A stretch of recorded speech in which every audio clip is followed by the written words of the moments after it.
لائیں کہیں کہ ہمارا رب اللہ ہے، پھر اس پر جم جائیں۔ ان پر فرشتوں کا نزول ہوتا ہے، نہ کوئی غم کرو نہ خوف، خوشیاں مناؤ جنت کی جس کا تم سے وعدہ کیا گیا تھا۔ اللہ کی ربوبیت پر اطمینان جب انسان کو ہو جاتا، میرا رب اللہ ہے، ربی اللہ، انسان کے لیے نہ کوئی کھٹکا، نہ کوئی خطرہ، نہ کوئی خوف، نہ کوئی حزن۔ جو کچھ ہو رہا ہے کس کے اذن سے ہو رہا ہے؟ اللہ کے اذن سے۔ اللہ کے اذن کے بغیر پتہ تک نہیں ہلتا۔ یہ کوئی اندھا بہرا مادہ نہیں ہے جس سے مجھے کوئی خوف ہو۔ اندھا بھینسا چلا آ رہا ہو اس سے تو ڈرنے کا ہر انسان کو ڈرنا چاہیے، نہ معلوم کس کو ٹکر مار دے۔ لیکن نہیں، اس کائنات کو چلانے والا ایک سمیع و بصیر خدا ہے، وہ جو میرا دوست ہے، میرا ولی ہے۔ اللہ ولی الذین آمنوا یخرجہم من الظلمات الی النور۔ اللہ اہل ایمان کا ولی ہے، ساتھی ہے، پشت پناہ ہے، مددگار ہے، حمایتی ہے۔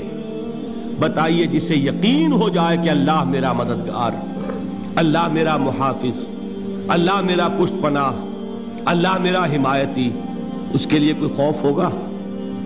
اس سے کوئی ڈر ہوگا؟ میں مثال دیا کرتا ہوں ایک بہت سادہ پنجاب کے دیہات کی۔ وہ بڑا چودھری ہے اور کوئی غریب کسان ہے۔ اس غریب کسان کے جانوروں کو ہر وقت اندیشہ ہوگا چوری کا، کوئی میری بھینس کھول کر نہ لے جائے، کوئی میرا بیل کھول کر نہ لے جائے۔ لیکن جس کے بارے میں یہ سب کو معلوم ہو کہ وہ جو بڑا چودھری ہے وہ اس کا دوست ہے، اس کی بچیا کو کوئی خوف ہوگا؟ اس کی بھینس پر کوئی ہاتھ ڈالے گا؟ اسے کوئی اندیشہ ہوگا؟ نہیں۔ کیوں؟ کہ وہ بڑا چودھری، بڑا اس کا یہاں کا سردار، جاگیردار، سب کو معلوم ہے وہ میرا دوست ہے، کوئی میرے خلاف اقدام نہیں کر سکتا۔ اس دنیا میں یہ چھوٹی سی بات اگر آپ کے دلی اطمینان اور سکون کا باعث بن سکتی ہے تو ذرا تصور کیجئے۔ میں لفظ تصور استعمال کروں گا صرف اس لیے کہ اس کا ہم جس کو کہتے ہیں ادراک اور شعور کر نہیں سکتے، اگر کے ساتھ کر سکتے۔ اگر یقین ہو کہ اللہ میرا مددگار اور یقین ہو کہ اللہ ہر آن میرے ساتھ ہے، پھر کوئی خوف؟ کس کا خوف؟ کوئی شے اللہ سے بالاتر ہے؟ کوئی قوت اس سے زیادہ طاقتور ہے؟ کوئی اس کے ارادے کو بدلنے والا ہے؟ کوئی اس کی مشیت کے آڑے آنے والا ہے؟ یہی بات ہے جو حضور نے فرمائی۔ یہ ایمان کا حاصل ہے لب لباب، کہ دیکھو اچھی طرح اس بات کو ذہن نشین کر لو، اگر تمام انسان مل کر تمہیں کوئی نقصان پہنچانا چاہے نہیں پہنچا سکتے، مگر جو کچھ اللہ نے لکھ دیا ہو، اور تمام انسان مل کر تمہیں کوئی نفع پہنچانا چاہے نہیں پہنچا سکتے، مگر وہ شے جو اللہ نے طے کر دی۔ آپ پھر میں کہوں گا ذرا طاری کیجئے، اسے فرض کیجئے، اسے سوچئے۔ اگر اس حدیث پر ہمارا دل ٹھکا ہوا ہو تو کسی سے ڈر ہوگا؟ یہ مجھے نقصان نہ پہنچا دے، یہ میری رپورٹ خراب نہ کر دے، یہ میری انکریمنٹ نہ رکوا دے، یہ میرا یہ نہ بگاڑ دے، یہ میرے یہ نقصان نہ پہنچا دے۔ اس کا ڈر، اس کا ڈر، اس کا خوف، اس کی خوشامد، اس کے لیے جا کر طرح طرح سے اپنی عزت نفس کو ذلیل کروانا اس کے سامنے، یہ سب کچھ کیوں کرتا ہے انسان؟ جب سمجھتا ہے کہ اس کے ہاتھ میں میرا کوئی نفع ہے، اس کے ہاتھ میں میرے لیے کوئی ضرر ہے، یہ مجھے کوئی غضب پہنچا سکتا ہے، یہ مجھے کوئی نقصان پہنچا سکتا ہے، یہ میرا کوئی کام بنا سکتا ہے، یہ میری کوئی ضرورت پوری کر سکتا ہے، اسی کا نام شرک ہے۔ جہاں آپ نے یہ سمجھا کہ غیر اللہ کے اندر کوئی طاقت موجود ہے، وہی شرک ہے۔ بتوں سے تجھ کو امیدیں، خدا سے نومیدی، مجھے بتا تو صحیح اور کافری کیا ہے؟ شرک تو یہ ہے۔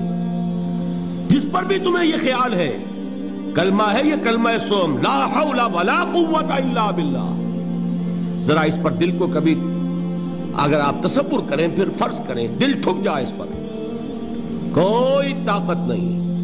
یہی بات تھی جو شیخ عبد القادر جیلانی رحمۃ اللہ علیہ نے اپنی وصیت میں اپنے بچے سے کہی. 11ویں دینے والے ہیں، لیکن حضرت شیخ عبد القادر جیلانی کی وصیت اور تعلیمات کو کتنے لوگ ہیں تو جانتے ہو؟ یہ جن مقامات تک پہنچے ہیں وہ کس چیز کی بدولت پہنچے ہیں؟ انہوں نے جو پیغام دیا وہ کیا تھا؟ اے میرے بچے، جس طریقے سے قرآن مجید میں حضرت لقمان کی نصیحتیں جو ہے نقل کر دی گئی ہیں، میں یہ عرض کروں گا بالفرض اگر قرآن حضرت عبد القادر جیلانی کے بعد نازل ہوا ہوتا تو شیخ عبد القادر کی یہ نصیحتیں بھی قرآن میں درج ہوتی. اتنی اونچی نصیحتیں ہیں. اے میرے بچے، اس حقیقت کو ذہن نشین کر لے، لا فاعل فی الحقیقت ولا مؤثر الا اللہ. اس کائنات میں نہ کوئی فاعل حقیقی ہے نہ مؤثر حقیقی ہے سوائے اللہ کے. کسی شے میں کوئی تاثیر نہیں اگر اللہ نہ چاہے. آگ جلا نہیں سکتی اگر اللہ نہ چاہے. پانی ڈبو نہیں سکتا اگر اللہ نہ چاہے.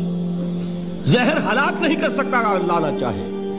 کوئی چیز فائدہ نہیں پہنچا سکتی اگر اللہ نہ چاہے. تو در در پہ کیوں سر جھکاتے ہو؟ در در پر کیوں جبیں سائی کرتے ہو؟ سب کے سامنے کیوں ہاتھ پھیلاتے ہو؟ ایک اللہ سے مانگو. ایک اللہ کے سامنے زمین پر اپنی جبین رکھو. لا فاعل فی الحقیقت ولا مؤثر الا اللہ. نظر آتا ہے ہمیں کہ پانی پیاس بجھا دیتا ہے. پیاس بجھانے کی صلاحیت پانی میں نہیں ہے، اللہ کے اذن سے. کھانا بھوک مٹا دیتا ہے. بھوک مٹانے کی صلاحیت کھانے میں نہیں ہے، اذن رب میں. دیکھیے یہی یقین تھا. حضرت موسیٰ علیہ السلام کا واقعہ یاد کیجئے. سامنے سمندر آ گیا ہے. قوم دیکھتی ہے پیچھے کہ گرد و غبار کا طوفان ہے. معلوم ہوا کہ فرعون اپنے لشکر سمیت آ گیا ہے. لشکر جب چلتا تھا تیز رفتاری کے ساتھ تو گرد و غبار کا جو طوفان اٹھتا تھا اس کا تصور کیجئے. اور لمحہ بلمحہ وہ قریب آ رہا ہے. پوری قوم نے کیا کہا؟ اے موسیٰ انا لمدرکون. اے موسیٰ ہم کو پکڑے گئے. قرآن مجید نے تو یہاں وہ باتیں نہیں لکھی ہیں، لیکن تورات میں یہ درج ہے کہ بنی اسرائیل جھگڑنے لگے، دست و گریبان ہو گئے موسیٰ کے ساتھ. موسیٰ ہمیں یہاں مروایا لا کر، اس سے تو ہم ہی بہتر تھے. وہاں کھانے کو ملتا تھا، زندگی تو تھی، بیگار ہم کر رہے تھے، موت تو نہیں تھی. اب جو کچھ ہوگا اس کا تصور کرو، جس طریقے سے ہمارے ٹکڑے اڑائے جائیں گے. تو لڑ رہے ہیں حضرت موسیٰ علیہ السلام سے. یہ تورات کی تفصیل ہے. قرآن میں صرف اتنا آیا ہے، پریشان ہو کر انہوں نے کہا انا لمدرکون. موسیٰ ہم تو پکڑے گئے. اس وقت موسیٰ کا جواب کیا ہے؟